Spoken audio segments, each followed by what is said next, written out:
हम करेंगे। हमारा नेता कैसा हो, गरीब नवाज जैसा हो। हमारा नेता कैसा हो, हारे का सारा मुलाज हमारा, हारे का सारा मुलाज हमारा। अभी महात्मा की बहुत जोर से लगाना। भारत माता की, भारत माता की वंदे वंदे। इंकलाब इंकलाब। ओके, जय हिंद, जय भारत। हमारा हुआ तो मुझे पता था काफी दूर है, समय लगेगा, लेकिन एक प्रतीक के रूप में सामान्य व्यक्ति खड़ा हुआ और उसके साथ जनता भी खड़ी हुई, आप लोग खड़े हुए। तो ये दृश्य मैं छोड़ नहीं सकता था। इस मौके को मैंने यहाँ आकर के आपके बीच में मेरी बात रखने का मौका जो इन्होंने दिया, इनको भी धन्यवाद। आप पधारे, उनको धन्यवाद। अभी इससे पहले जो वक्ता बोले, निश्चित रूप से उनमें बहुत जोश था, क्योंकि मैं जन्म से लेकर आज तक किसी पॉलिटिकल पार्टी का सदस्य नहीं रहा हूं, तो मुझे इतना भाषण देना आता नहीं। लेकिन इस धरती से मेरा एक खराब अनुभव है, वो मुझे बार बार कमजोर करता है। इस राजगढ़ की धरती पर एक शानदार सा कोहिनूर इस राजगढ़ को मिला था, एक पुलिस ऑफिसर के रूप में। नाम था विष्णुदत्त बिश्नोई। मेरे राजगढ़ में अगर कोई 1 लाख परिवार रहते हैं, तो शायद मैं इस धरती के कुछ लोगों ने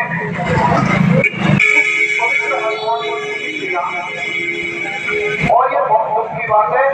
और अगर उनको कोई जानता था, तो वो यह भी जानता होगा कि राजस्थान में उनके मुकाबले में दूसरा पुलिस इंस्पेक्टर न तो हुआ और बना आज है, न शायद भविष्य होगा।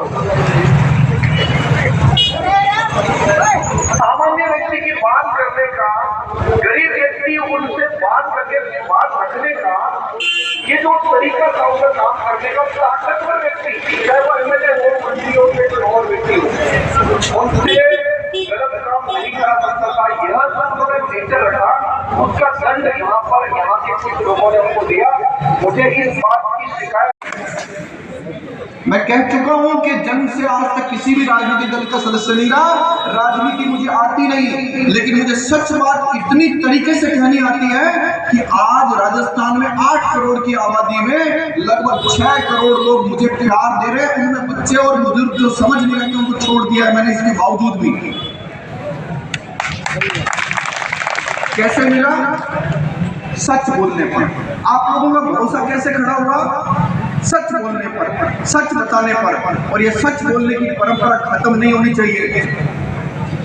ये पुण्यतिथि कार्यक्रम है, मुझे कोई भाषण नहीं देना, मुझे आपको कुछ समझाना भी नहीं है, मुझे किसी को वोट भी नहीं दिलाने, लेकिन मैं एक बात जरूर कहने आया हूं इस मंच से और तुरंत बैठ जाऊंगा, क्योंकि मुझे मेरे साथ में कुछ लोग आए हैं, मुझे अगले कार्यक्रम में जाना है। लेकिन मैं एक बात कह के जाऊंगा, राजगढ़ का हर एक व्यक्ति यानी नागरिक कानून में लिखा हुआ है, मैं पढ़ा लिखा व्यक्ति कानून जानता हूं, उस कानून में लिखा हुआ है कि यहाँ का कलेक्टर एक आपका सेवक है, जिसको बोलते हैं लोक सेवक। और आपको कम हिंदी आती हो तो भी समझ में आ जाएगा सेवक किसको कहते हैं। अंग्रेजी आती हो तो सर्वेंट, पब्लिक सर्वेंट। और ये परिभाषा है कानून में लिखी हुई कि लोकतंत्र में जनता, जनता यानी आप और मैं, जनता के लिए, हमारे लिए और जनता द्वारा चलाया जाने वाला शासन है। और ये जो शासन में मालिक बने बैठे हैं, ये लोक सेवक है, सेवा करने आए थे। लेकिन जब आपको समझ में नहीं आया तो ये सारे कलेक्टर, नगर पालिका, एसडीएम, तहसीलदार, पटवारी, ग्राम सेवक आपके मालिक बन गए। क्यों? क्योंकि आपको पता नहीं था कि मालिक तो आप। जब आपका ड्राइवर, आपका कोई कर्मचारी वो मालिक बन जाएगा और आपको पता ही नहीं होगा कि मालिक आप हैं, तो यही हालात होंगे जो हुए। केवल राजगढ़ की बात नहीं कर रहा हूं, पूरे राजस्थान में, देश भर में हालात पैदा कर दिए इन अफसरों ने। यूपीएससी का राजगढ़ की नगर पालिका से पूछो कि ये सड़क कितनी बार बनकर बॉडी है और कितनी बार दोबारा बनाई है। केवल 10 सेकंड में वो मोबाइल से पूछ लेंगे। कानून का नाम है RTI, सूचना का अधिकार। 10 सेकंड, 1 2 3 4 10 तक गिरते ही आगे लगेगा कि 10 रुपए फोन से कट जाएगा। और वो अफसर नगर पालिका का, जिला परिषद का या कोई भी अफसर ऐसे तो यहाँ का DYSP ISSP जो भी है, वो मजबूर होगा आपके सवाल का जवाब देने के लिए। इतनी शक्ति कानून में आपके पास थी, बस आपने कलम उठाना बंद कर दिया, मालिक मानना बंद कर दिया। इतना आसान सा काम था। आज 6 फरवरी 2026 बहुत बहुत धन्यवाद है। आदमी बेटू जी तो जयपुर से जो ये मीटिंग रखी गई। मीटिंग में बहुत ही